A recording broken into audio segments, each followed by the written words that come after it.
SSC CGL 2023 वाले लगातार search कर रहे हैं कि आखिर इस एग्ज़ामिनेशन को क्रैक करने के लिए एक बेहतर टाइम टेबल क्या होना चाहिए। टाइम टेबल्स मोस्टली बिगनर्स के लिए होता है, क्योंकि जो एक बार प्रिपरेशन कर लेते हैं, सिलेबस को समझ लेते हैं, उनके लिए मुश्किल नहीं होती। वो कोई भी सब्जेक्ट उठा करके आसानी से अपना रिवीजन भी कर सकते हैं और अपने सब्जेक्ट पे अपनी कमांड भी बना सकते हैं। लेकिन बिगनर्स के लिए अगर बात की जाए एक पर डे टाइम टेबल की, तो पर डे टाइम टेबल का शेड्यूल मेरे अकॉर्डिंग ये होना चाहिए कि आप प्रातःकाल उठने का प्रयास करें और उस सब्जेक्ट से शुरुआत करें जो आपको सबसे मुश्किल लगता है। क्योंकि शाम को जब आप अपने सबसे टफ सब्जेक्ट को उठाते हैं तो आप इतना रिजिड हो जाते हैं, इतना थका हुआ महसूस करते हैं कि आप कभी उसमें बेहतर नहीं कर पाते।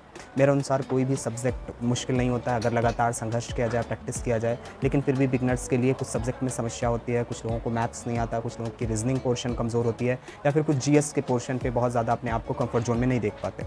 तो मैं आपसे यही सलाह देना चाहूँगा कि अगर एक बेहतर टाइम टेबल आप बनाना चाहते हैं तो सबसे पहले उस सब्जेक्ट को मॉर्निंग टाइम में रखें जो आपको सबसे मुश्किल लगता है, और फिर उसके बाद जीएस का कोई पोर्शन उठाएं और शाम में रीजनिंग के पोर्शन पे काम करें और मैथमेटिक्स क्वांट पे।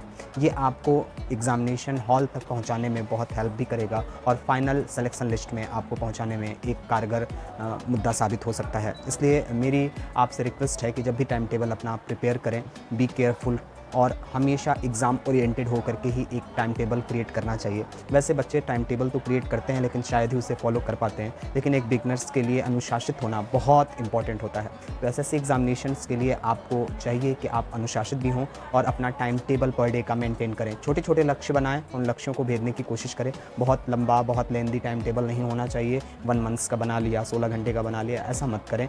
1 डे का बनाएं, पर वीक का बनाएं और उसको देखें कि आप कितना फॉलो कर पाते हैं और कितने सब्जेक्ट उसमें जो आपने सेलेक्ट किए थे उसके वो पोर्शन आप कंप्लीट कर पाए जो आपने अपने टाइम टेबल में मेंशन किया था। अगर ये आप कर पा रहे हैं और उस टाइम टेबल के अकॉर्डिंग चल पा रहे हैं तो आप सही दिशा में हैं और सिलेक्शन बिल्कुल आपको मिलने वाला है। देखते रहिए एग्ज़ाम 30।